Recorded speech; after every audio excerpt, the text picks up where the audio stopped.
later. Wednesday. The sound of boots crunching into gravel carried across the blacktop, while the man who wore them was still a shimmering black figure approaching the sign that read, "Welcome to Paradise, Colorado. Population 450. Cecil Marshall shifted his seat on the town's only public bench, shaded from the hot midsummer sun by the town's only drinking establishment, and measured the stranger strutting along the road shoulder like some kind of black-caped superhero. It wasn't just the man's black broad-brimmed hat or his dark trench coat whipped about by a warm afternoon breeze, but the way he carried himself that made Cecil think, "Jiminy Cricket, Zorro's a-comin'." The town sat in a small valley with forested mountains that butted up against the buildings on all four sides, one road in and the same road out. The road in descended into the valley around a curve half a mile behind the stranger. The road out was a snaker that took to the back country, headed north.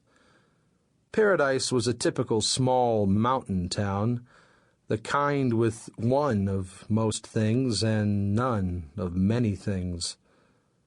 One convenience store, gas station, video store, grocery store, one bar restaurant, one old theater that had closed its doors long ago, one church, one mechanic, Paul Bitters, who fixed broken tractors and cars in his barn a mile north of town, one of a few other establishments that hardly counted as establishments.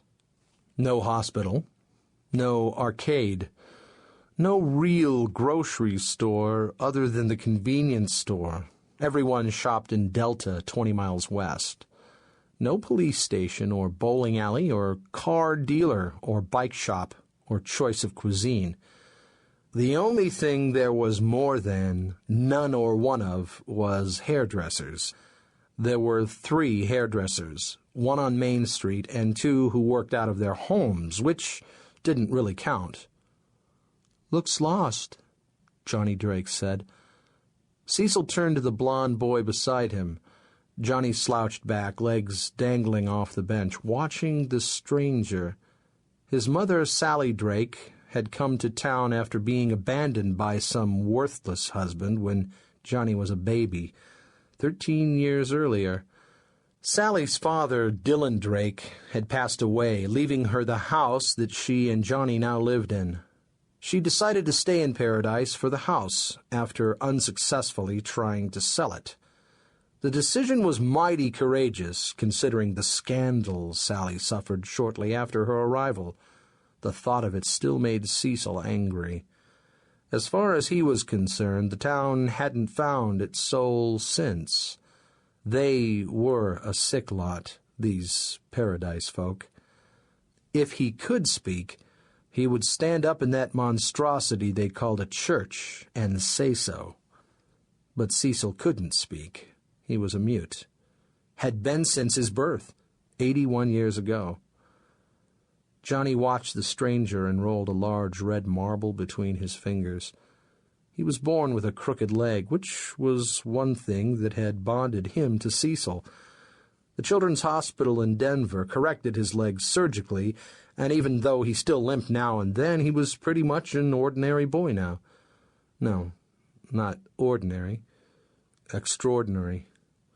A bona fide genius. They would all see that soon enough. Cecil loved the boy as his own. It was probably a good thing Johnny didn't know about the mess that had followed his birth.